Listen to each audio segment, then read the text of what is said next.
E aí, pessoal, tudo bem? Prontos para mais uma aula? A aula de hoje nós vamos estudar um pouco sobre a geografia, não é? E nesta aula de hoje nós vamos falar sobre 3 temas muito importantes no nosso aprendizado e no nosso estudo. O primeiro dos temas que nós vamos falar são os povos indígenas, ok? Também vamos falar na aula de hoje sobre as comunidades quilombolas e os povos da floresta, tá bom? Então, começando pelos povos indígenas. Isso é uma coisa que todos nós sabemos. Já temos essa consciência, né, de que os povos indígenas são as pessoas que vivem na natureza, bom? E que estavam aqui antes da chegada do europeu, antes da chegada do colonizador, no caso do Brasil, os portugueses, tá bom? Então, esses grupos indígenas, ao longo dos anos, eles passaram por um processo de extermínio, sendo reduzido de milhões para um número bem pequeno, superior apenas a milhares, ok? E por que esses povos foram mortos? Por conta das suas terras. Os europeus, os portugueses, queriam as terras que os indígenas tinham, certo? E hoje não é diferente. Ainda existe esse problema, certo? Então, quem são essas pessoas hoje que querem as terras dos indígenas? São os portugueses ainda? Não, hoje não são mais os portugueses, não. Hoje são outras pessoas que querem as terras para plantar, principalmente soja, certo? Ou para criar rebanhos, como gado, por exemplo, nas terras que hoje faz parte da floresta amazônica. Então, quem são eles?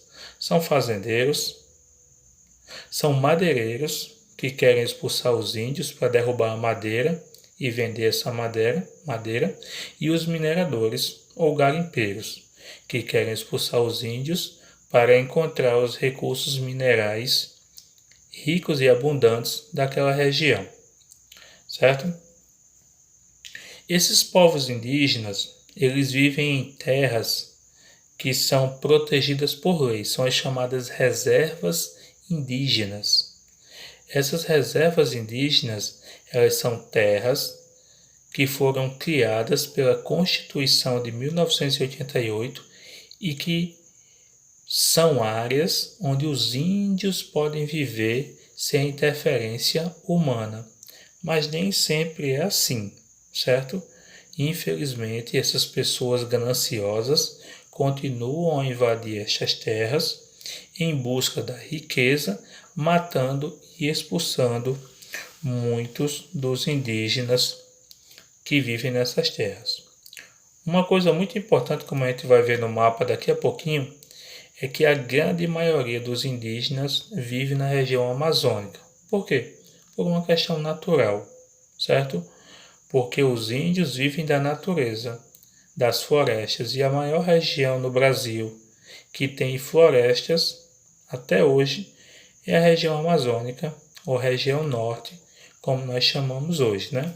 Então, por uma questão natural, os índios, ao longo dos séculos e ao longo dos anos, foram se limitando o seu maior número a essa região, certo? A população indígena do Brasil, oficialmente, ela vive sob a tutela do governo. Em outras palavras, o governo fornece a terra para eles viverem, mas eles não são os donos. Os donos é o Estado, é o país, é o Brasil, que é o dono da terra, certo? Os índios vivem a terra, mas não são o dono. Eles podem viver nela, podem plantar, podem caçar, construir suas aldeias, mas eles não são os donos. Bom, uma coisa muito importante no Brasil é que existem mais de 300 povos indígenas diferentes vivendo no Brasil.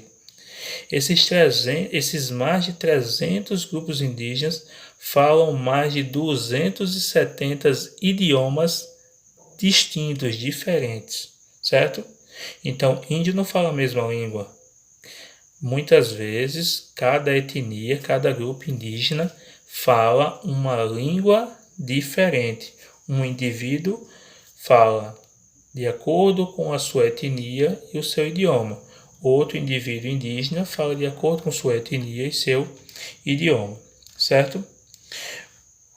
Segundo a Constituição Federal, a terra para os indígenas, certo? Ela é um espaço vital, importantíssimo. Por quê? Porque é onde eles conseguem viver em suas condições naturais, ok? Um índio pode viver dentro da cidade? Pode, mas é a condição natural do índio viver em uma cidade? Não, né? O lugar do índio é na floresta, no seu habitat natural, onde ele sabe viver, certo? Óbvio que os índios podem viver nas cidades, como muitos vivem, né? Mas o local natural, tradicional, onde eles vivem, são as florestas. Então, nós temos aqui um mapa, na página 57, certo? Onde nós vamos ver sobre a distribuição das reservas indígenas até 2015, certo? Então, nós vemos aí no mapa essas áreas verdes, são áreas demarcadas. São áreas que o governo demarcou como terra que os indígenas poderiam viver.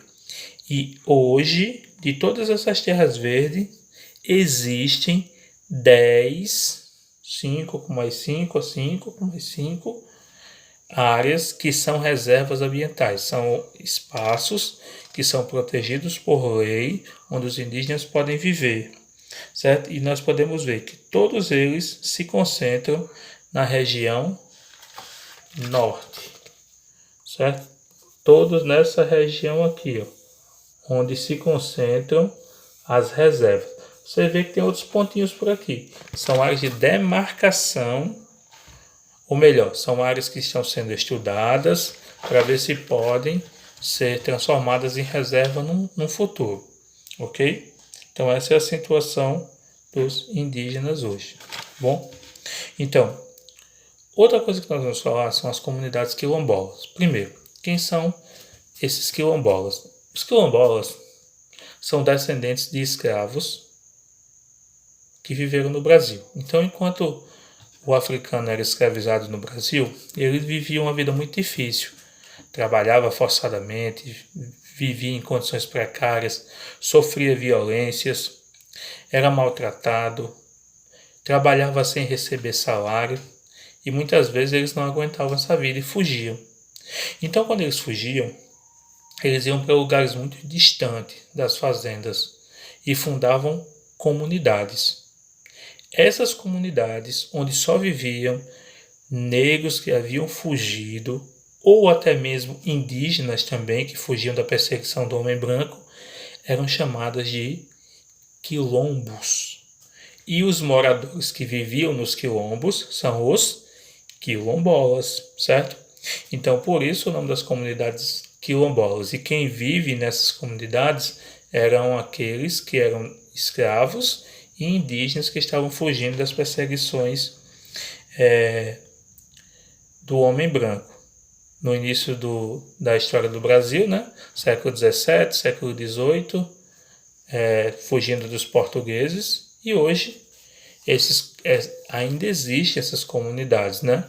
Então, elas são ocupadas por descendentes, os parentes daqueles que viveram há muito tempo aqui no Brasil, certo?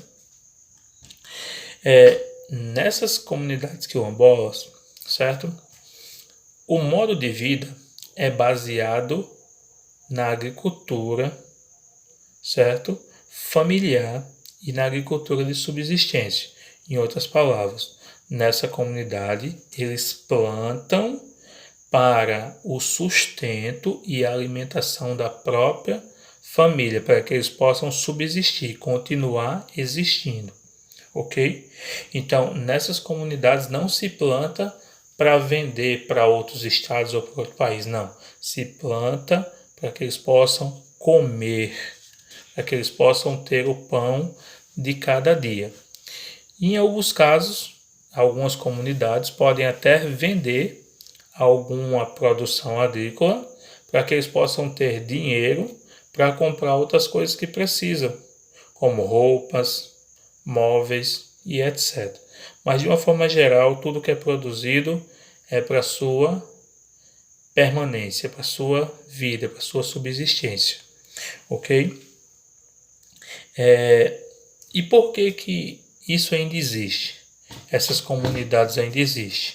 Porque, gente, é assim. Em 1888, quando a escravidão chegou ao fim, quando houve a abolição, os negros eles não foram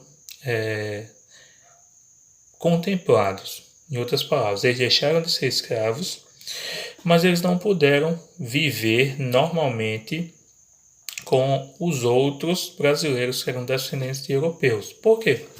Porque existia muito preconceito no Brasil naquela época. Se hoje ainda existe, num tempo tão esclarecido, imagine há 200 anos atrás no Brasil, quando eles eram escravos ainda, aí é que existia preconceito mesmo, certo? Então os negros, quando a escravidão acabou, eles não receberam educação, eles não receberam moradias, eles não receberam emprego, então eles não tinham do que viver, nem com o que comer, nem onde morar. Foram para onde? Fundar quilombos e favelas, ok?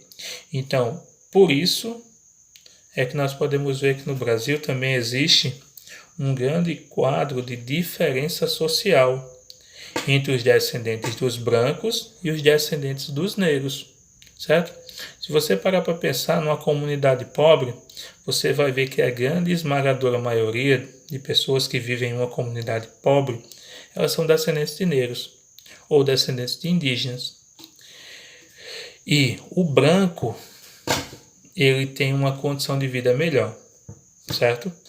Ele tem melhores salários, enquanto o negro, até hoje, ainda sofre esse preconceito e tem essas falta de condições iguais aos descendentes dos brancos, certo? Então, isso é algo muito importante que precisa ser combatido, precisa ser mudado no nosso Brasil. Ou será que você concorda com a ideia de que os descendentes de africanos merecem ganhar menos, merecem ter uma educação inferior, merecem ter moradias inferiores do que a dos descendentes de brancos? O que é que você acha? Você acha que isso está certo? A pessoa tem uma vida melhor por conta, ou uma vida pior por conta da cor de sua pele? Eu acho que não está certo, não. Então é algo que tem que ser corrigido no Brasil. O mapa a seguir mostra onde as comunidades quilombolas estão localizadas. Quanto maior o círculo, quer dizer que maior a quantidade de comunidades e a quantidade de pessoas que vivem nessas comunidades, tá bom? Então você vai ver que as maiores comunidades estão na Bahia, no Maranhão, no Pará, Minas Gerais, Pernambuco e Rio Grande do Sul. No Rio Grande do Norte tem até uma comunidadezinha pequenininha também, né? Mas tem, certo? Então estão bem distribuídas ao longo de todo o Brasil, com a sua maior concentração no Nordeste, desses estados da Bahia e do Maranhão. Ok? Finalizando, o último ponto de hoje são os povos da floresta, certo? Quem são esses povos da floresta? Esses povos que são chamados de povos tradicionais, certo? Porque eles vivem da floresta. São eles ribeirinhos, extrativistas, seringueiros e castanheiros. Gente, são pessoas que vivem na floresta e que vivem da floresta, do que a floresta oferece. Então eles vivem da extração da borracha, da coleta do açaí, da extração de óleos vegetais. Algumas plantas têm um óleo, então eles retiram esses óleos, da caça, da pesca que não é predatória, então é aquela pesca consciente que só quer pegar o peixe, diferentemente da pesca que é feita por navios com rede de arrasto, que eles saem pegando tudo, destruindo corais e outras formas de vida. É diferente dessa. Então a pesca que os ribeirinhos fazem é uma pesca consciente que só tira o peixe e não prejudica o meio ambiente aquático, ok? E que também esses povos tradicionais eles realizam uma agricultura de subsistência. Eles plantam e colhem aquilo que eles precisam para comer, não para vender, mas para que eles possam comer. Bom, então os extrativistas, aqueles que retiram da natureza aquilo que precisa, eles fazem isso de uma maneira sustentável, certo? Eles retiram óleos, açaí, grãos, o que for, sem prejudicar a natureza, com a preocupação de manter a natureza em seu estado natural, para que ela possa continuar renovando-se e dando novos frutos. Isso é sustentável. Extrativismo sustentável é aquele que tira da natureza só o que eles precisam, sem destruir a natureza mais do que o necessário, certo? Outra coisa também, exemplo de extrativistas que fazem um extrativismo sustentável.